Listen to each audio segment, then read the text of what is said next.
Hello, my dear students. Today we will discuss chapter number 5, Light. First of all, we will discuss the basic terms. Luminous objects. The bodies which have light of their own, that is, objects which give their own light, are called luminous objects. For example, sun, stars, candle, bulb, etc. Non-luminous objects. The bodies which do not have their own light, that is, objects which do not give their own light, are called non-luminous objects. For example, moon, chair, table, etc. Transparent objects. Those objects through which light can pass easily are called transparent objects. For example, water, glass, air. Translucent objects. Those objects through which light can pass partially are called translucent objects. For example, tracing paper, waxed paper. Opaque objects. Those objects which do not allow the light to pass through are called opaque objects. For example, wood, metals. Now, light. When you enter a room during the night without switching on the lights, are you able to see your bed or chair or table which are inside the room? The answer is no.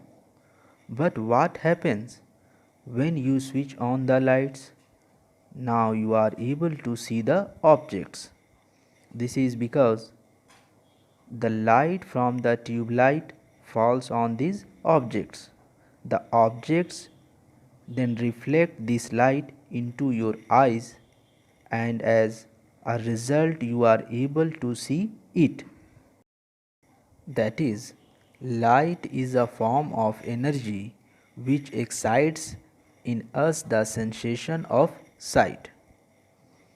We see an object because the light it reflects. Natural sources of light: sun, stars, firefly, etc. Artificial sources of light: bulb, torch, tube, candle, etc. Rectilinear propagation of light. Light propagates along a straight line. This straight line propagation of light is called rectilinear propagation of light. That is, rectilinear propagation of light is the tendency of light to propagate along a straight line. Let us try and understand the principle with the help of a simple experiment. Take three cardboards A, B and C. Make a small hole in their center and place them vertically.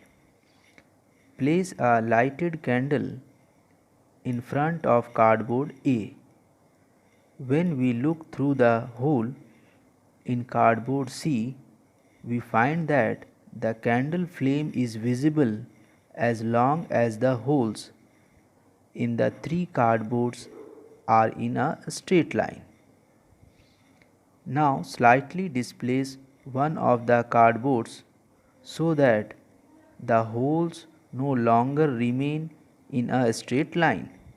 Again look at the candle flame from the other side of the cardboard. You do not see the candle flame.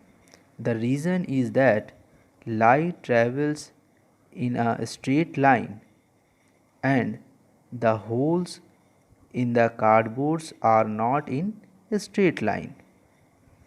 Conclusion: light travels in a straight path called rectilinear propagation of light. Applications. The simple applications of rectilinear propagation of light are pinhole camera, formation of shadows, lunar eclipse, solar eclipse, photography, and the phases of the moon. Now, pinhole camera. The pinhole camera is the earliest camera to be made. It is a direct consequence of the rectilinear propagation of light. An ordinary camera has a lens that makes an image on film. In a pinhole camera, a small hole replaces the lens.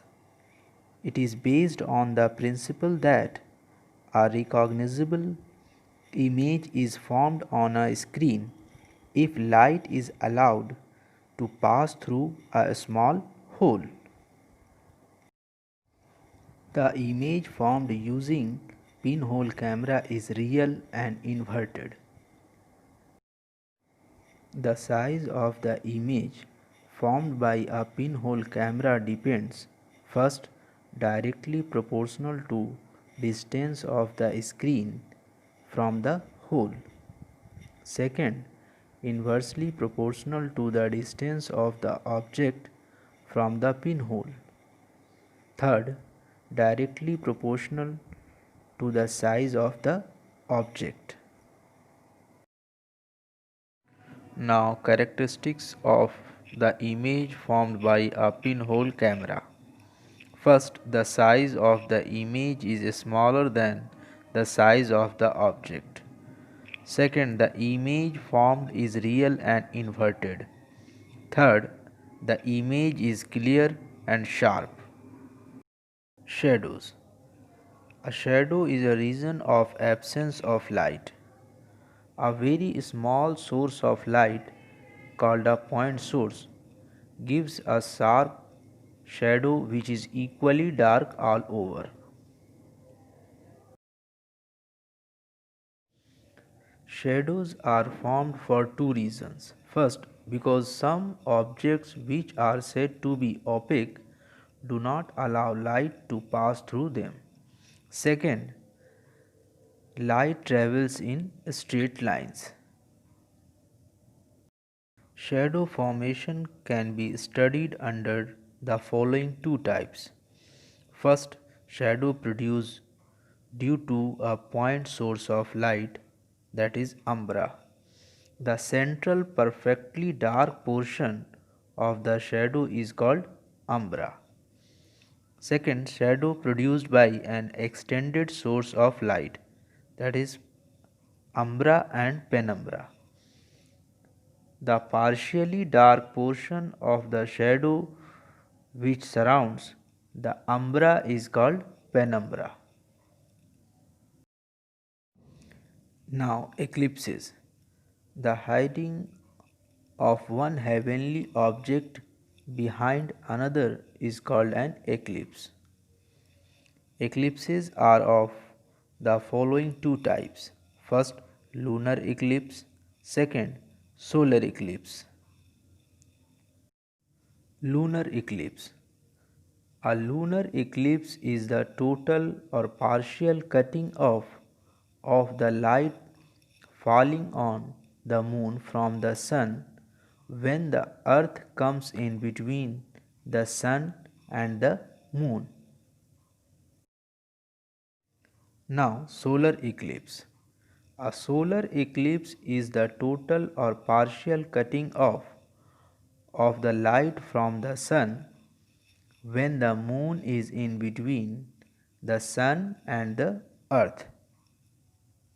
Thank you.